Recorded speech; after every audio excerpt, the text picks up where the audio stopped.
Hello, and welcome to this episode of Catching the Octopus podcast.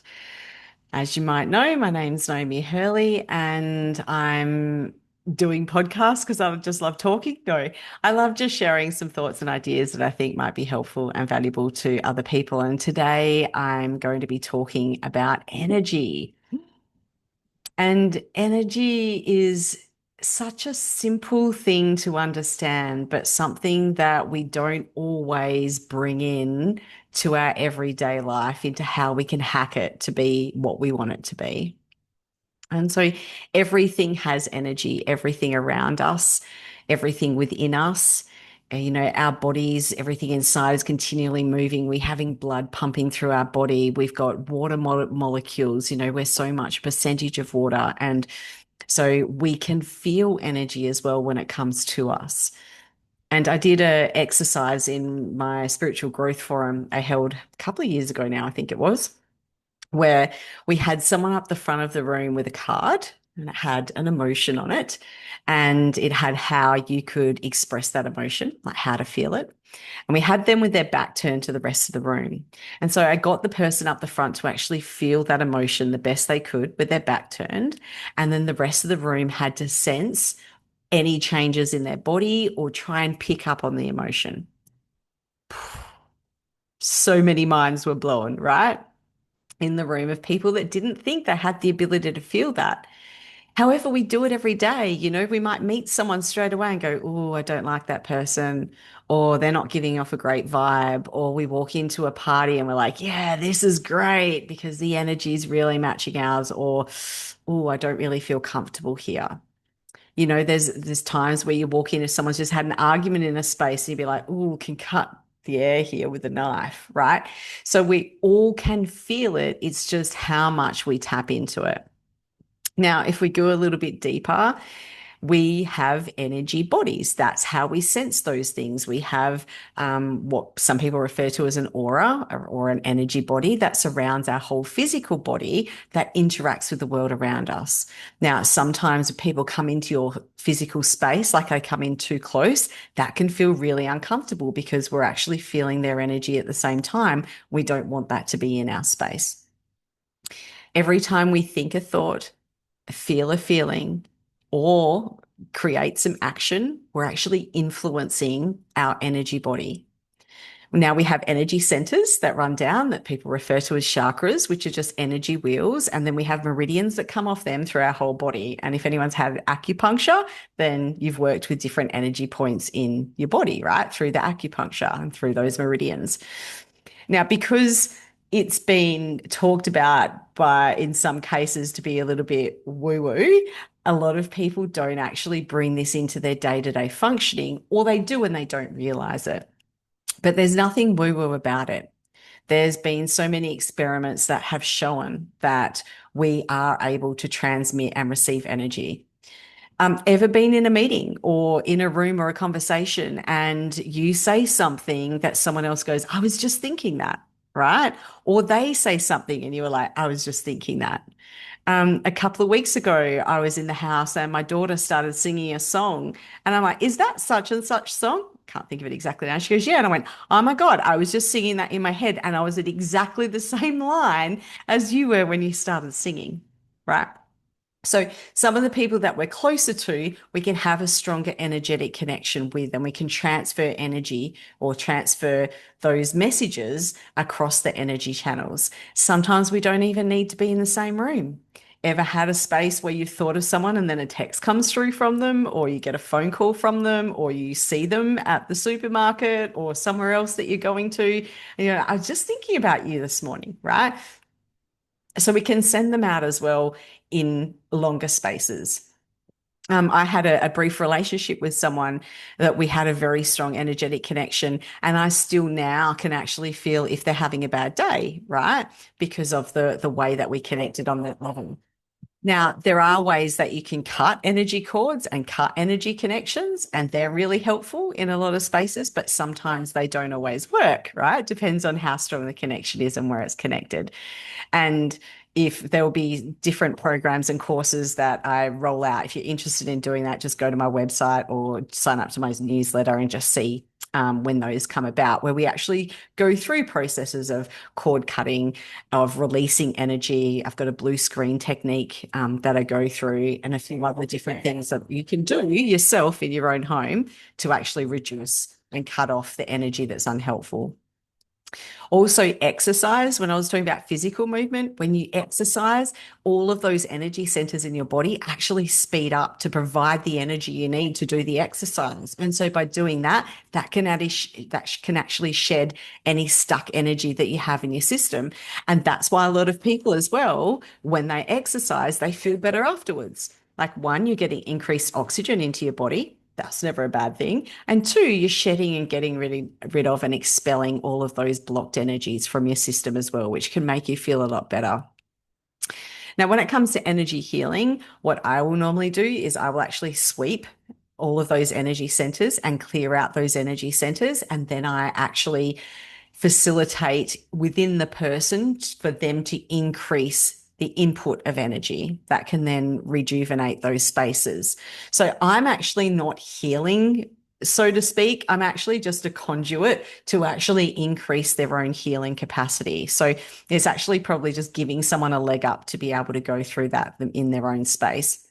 And so it's important to be able to shed the old stuff first before we put the new stuff in, because otherwise it's like a cup of coffee that's got half coffee and then you want orange juice and you just pour the orange juice in on top. Eventually, if you keep pouring the orange juice in, it may end up not tasting like coffee again at some point, but it's going to take a long time. Whereas if you can get the coffee out, clean out the cup, and then put the orange juice in, then you're going to have fresh orange juice in your cup. So that's kind of the same sort of theory on what happens with energy healing, or at least the work that I do. So when you're thinking energy and when you're thinking about those thoughts that you have and the emotions that you have, you can clear out your energy. You can go for the run. You can do the exercise. You can do the blue screen technique. You can see an energy worker or energy healer. You can do all those sorts of things. But if you don't stop the thoughts and the emotions that cause those blockages in the first place, then it's going to come back again. And so any good energy healer will then talk to you about doing things to change your perspective, change your mindset, change the way that you see things, your belief systems. And that's why if you look at a lot of my social media posts or a lot of the work that I do, a lot of that is around giving different perspectives. It's not around trying to change people's minds or tell them how to think or what to feel or how to behave. It's more about, hey, have you thought about things like this? Hey, has this ever crossed your mind? And all of that is about giving people their ability to reframe in themselves, to look at things from different perspectives. Everything has a yin and yang, right? So everything, there is duality in the world. Two people can witness the same event and have two totally different perspectives on it. And those perspectives come from a range of things. What is their thermostat for their thoughts and feelings? What subconscious programming do they have on the way that they view the world? What other experiences have they had that then frame them for the way that they perceive the things around them? There's so many different things that influence that. The only way to get to a point where you change that is looking at going in and going, okay, I want to shift this thermostat. I want to process that subconscious programming. I want to use those experiences and reframe the way that they've affected me moving forward. So when we're talking energy, you can do a whole heap of energy hacks that can influence your life. I mean, one of them that I did early stages was around public speaking. Right. So I've done a lot of public speaking now. And in the early days, I did used to get a little bit nervous, right? Well, some people maybe wouldn't, but who wouldn't get nervous getting up and speaking in front of 100 people, especially when you have all of those fears of rejection and not being included and rah-de-rah, all the stuff that I've had to process through my healing. And so one of the things that I did was tap into the energy aspect and the subconscious aspect on, okay, how can I hack this? How can I change this so that my body isn't seeing this as fear? So one of the things I did is when I started to feel the nerves in my body, I would actually change that up and go, oh, I think I'm excited. Yeah, I am excited about this. So, excitement and nerves in the body feel the same way, right? They create feelings and motions in your stomach. And if you look, there's an energy center there around personal power, right? Surprise, surprise. They can cause issues with your throat. So, because again, there's an energy center there around speech and expressing yourself. Sometimes that can also go into headaches. Again, there's energy centers in your head about expression and thinking and, clarity and clear seeing. So your body can be affected from nerves, but excitement affects those same energy centers and those same spaces, those same physical elements in your body, but on a different frequency, right?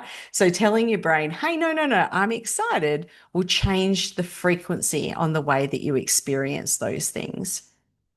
I also used to do like a body hack. So when you're very calm, your mouth will actually have more saliva in it when you're really relaxed. That's why some people drool and dribble when they're sleeping, right? So increasing the saliva in my mouth was another way to say to my brain, hey, no, no, we've got this. We can be relaxed. We can do really well here. So I would do those little hacks to get up and speak in front of people. And I would find though that I would be great for the first couple of minutes. But when I speak, I actually push energy out at the same time. And as I'm pushing energy out, that opens me up to feeling energy. And then there's usually at a point between maybe the 3 to 6 or 7 minute mark where if I'm engaging an audience correctly, all of their energy is being sent to me. And when I feel that, my body's just like, oh no, right? Because this is shit's getting real kind of thing, right? And then I've got to go through and calm myself again and tell myself, oh, this is really exciting. And at that point, because I'm usually just talking and doing my thing, and then when I feel that, I look around and it's usually every eye in the crowd is on me. And I'm like, okay, cool, right. I've got their attention now. Don't lose it. Don't stuff it up. So you do this not even just with public speaking. If you've got issues around anxiety, you can go instead of I'm feeling anxious, I'm like, oh, I'm going to be excited about this and I'm going to see what opportunities come ahead for me. You know, when you've got things that you're in a lower vibration with your emotions, you can then sit in that and go, okay, what's this trying to teach me? I have a few questions I ask myself. I actually say, what am I feeling? So, where can I feel it in my body?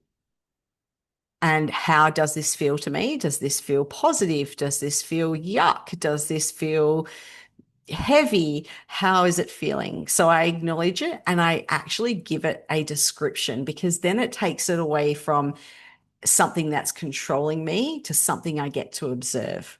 Right. And as soon as you get into that observe space, then that energy isn't sticking as much. It's actually creating it in a space that's going to make it easier to release.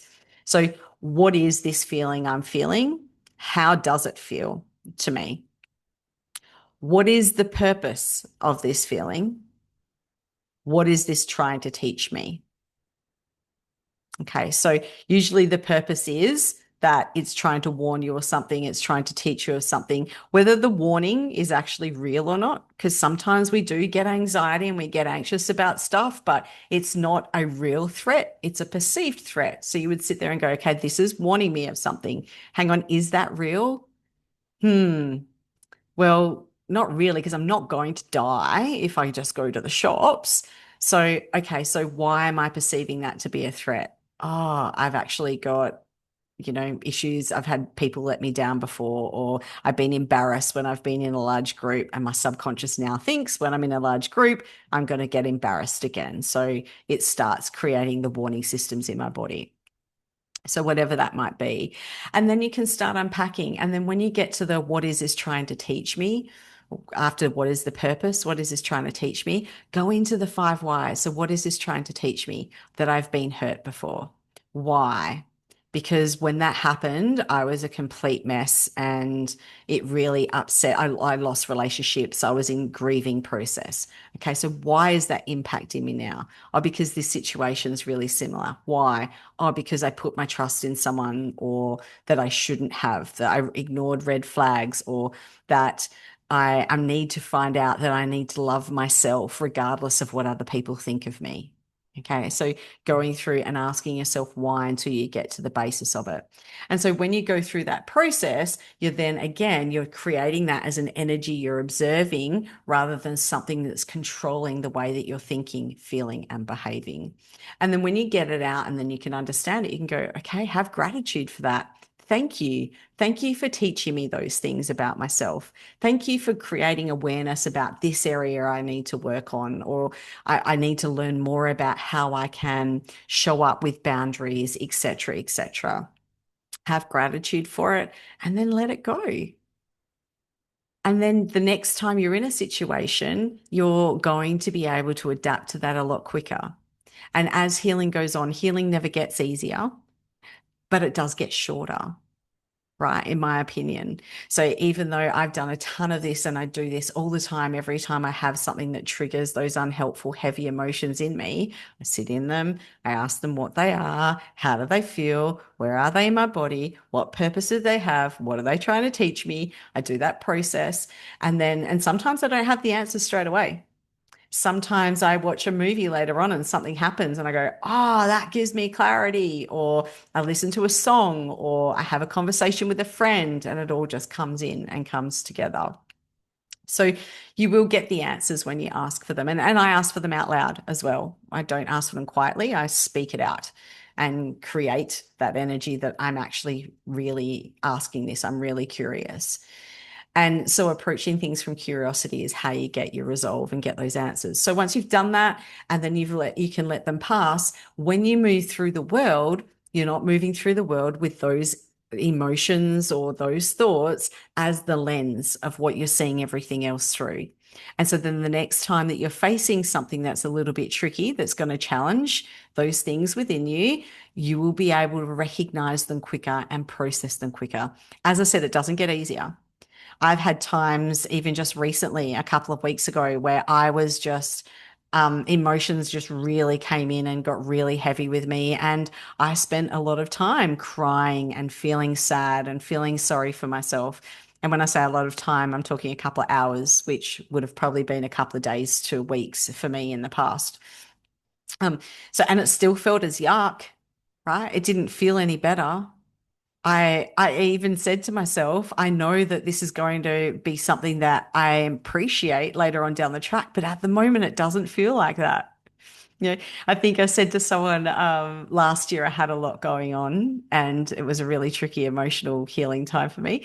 And I remember saying to one of my friends, I went, look, I know one day I'm going to realize that this is fertilizer, but at the moment it just feels like I'm sitting in shit, right? Like that's what it feels like. And so you can acknowledge that and have that reality and have the acceptance around that. But the trick is not to unpack there and stay there.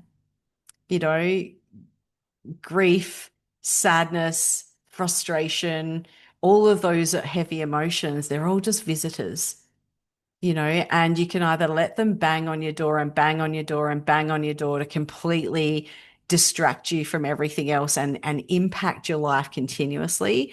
Or you can be brave enough to open the door, let them in, and give them space so then they can move through and leave again. And that's the whole aspect of that. So when we're looking at the way that energy works, be conscious about the thoughts that you're thinking. They all have energetic attachment. Be conscious about the emotions that you're feeling. They all have energetic attachment. And be conscious about the actions that you're taking as well, because our behaviors have energetic attachment. If you come across someone that lies all the time with their words and that they behave in ways that are untrustworthy, you're going to feel that, right? And you're going to feel that they're not aligned with you. So that's the energy that they're carrying in their energy body. There's some people out there that are natural born lie detectors. I'm I'm getting better at it, but I'm very trusting. I give people trust when I first meet them, and then they lose it. Once they lose it, they lose it, right? But one of my jobs when I was in corporate was to do investigations, and I could feel when people were being a little bit deceitful, and that was a prompt for me to go and get more curious in that area, right? Because I could feel that their actual, excuse me, their words weren't matching properly with what they were saying. Like there was a disconnect. Excuse me, there was a disconnect, and that's what happens when people lie. So look at the energy that you're bringing to things. Are you following things that bring you joy and excitement, or are you following things that actually allow you to still stay in that space? Because the brain likes what's familiar. And so for some people, being in a lower vibrational state is familiar to them. Some people think they don't deserve to be in any other state other than a low vibrational state. So they do things consciously or subconsciously to keep themselves there. They won't allow themselves to actually experiencing anything else because that's unfamiliar. And as humans, anything that has been unfamiliar for us is a threat to our safety in the past, right? And generally as well, unless we can actually have the courage to step into that fear and move through it, then that's going to affect us. So have a think today, or have a reflection today. What are the thoughts that I'm telling myself? What are the words that I use when I make a mistake, when I'm doing something a little bit wrong? What about the people that have upset me? When I think about them, what are the words that come up? What are the emotions that come up? How can I process these so that they aren't then becoming the guidebook on how I see the rest of the world? How can I clear the lens so that I'm not looking through them when I'm seeing the rest of the world in front of me? It can be harder when someone has been deceiving against you or has done something wrong by you to be able to have that neutral space. But that's the joy of healing, right? Is going through and processing and looking at that. And over time, it becomes easier because there's less energy in your energy body that's influencing the way that you see them or see that, unless you want to cling to it, right? And you don't want to let it go. And then just the sound of their name will just trigger you and send you into a rage. But that's completely up to you. We all have the ability to do that. We all have the ability to recognize our emotions, recognize how we process them, what they're doing for us. We all have the ability to control our thoughts. In fact, the only three things that we can control completely and utterly is the way we think, the way we feel, and the way we behave. Nothing else is within our control. Sometimes we might think we're influencing other people and influencing other people's behaviors, but that's not ours to control. All we can control is the way we think, the way we feel, and the way we behave. So, some other things that you can do around helping with your energetic space as well is salt water is a natural disintegrator of negative energy. You can sage as well. I don't usually use sage because I feel like that was a really designated practice for a particular culture. And because I don't understand the culture completely, I don't feel like it aligns with me to use that process. Plus, unless you're growing your own sage, is it ethically sourced? Where does it come from, etc. So I make up my own little salt water sprays. So I put portion of salt, just normal table salt, doesn't need to be expensive, water, and I actually put some drops of lavender oil in there as well. So the reason why I add the lavender is because purple is also a disintegrating color. If you come from the Catholic background, you'll realize that when you used to go to church to do confessions, the priest would always have a purple sash on, right, around them, because that would detract for the negative energy coming into them from the sins that were being shared. So it has its applicability everywhere.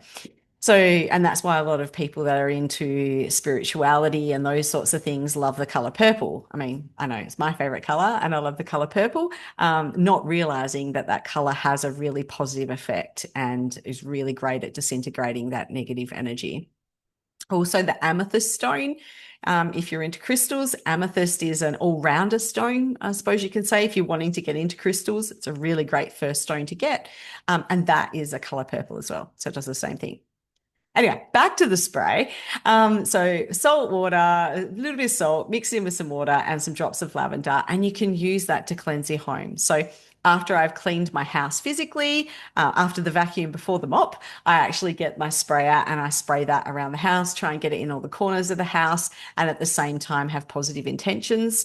If you want to go full woo woo and really level it up, when I first moved into my new home, to make sure it was completely clear, I also put a soundtrack on that had the sound through it. So, you know, the that is a universal sound of cleansing as well. And so I was playing that really loudly. I had some other smudge sticks, not sage, but some other locally sourced smudge sticks and my spray. And I did it everywhere and then set the intentions as well, right? Because thoughts are energy, set the intentions that I wanted to be in my home. Plus, I have, you might see in the back there, if you're on the YouTube, I have a ton of crystals as well. So I have a ton of rocks that I have in my environment. But you can also use I've had my daughter unable to sleep at night time, and I've got the salt spray, and I've actually sprayed that in her room. And the first time I ever did it, the first time I came across it, I just had some in a bowl, some salt water in a bowl, and I just went and flicked it in a room. And to be honest, it was more about just symbolizing that I've done something to help her sleep. And at that, I felt like this breeze come past my face. I'm like, that's weird. And then she said to me, she goes, "Did you just feel that, Mum?" I'm like, "I did." So obviously, my little girl feels energy. And yeah, and felt it just become a really breezy, beautiful space. And she fell asleep quite easily. Also, thoughts are energy. If you have a place in your home or your partner has a place in the home where they worry a lot, the worry thoughts can stay in that space. So I had that in a previous relationship I was in. So I used to get my spray and spray around all of the places where I could feel the worry thoughts being accumulated in the home just to clear them out. I also sometimes, when I'm in a really heavy emotional space and I've done those processing elements and I'm ready to release, I will actually spray it above me and walk through it and breathe. I also use it before I have clients in the space and after the clients leave. Sometimes I even give a little bottle to my clients as well to help with their space. So it's really handy and it's so easy to make, and it's really great for that clearing of energy. So I've covered a lot in this episode around energy. I've tried to make it really practical and not too woo-woo, but there are some aspects in there that I hope you can look past. If you are looking for more in-depth discussions around this and also more ways that you can do self-healing, then definitely jump in and connect with my newsletter. That's what I was trying to say. Sign up to my newsletter because then as I have little webinars and courses come out, you'll be made aware of them. So thanks for joining me today. I had a great time sharing all that info with you, and I look forward to sharing with you again in our next episode.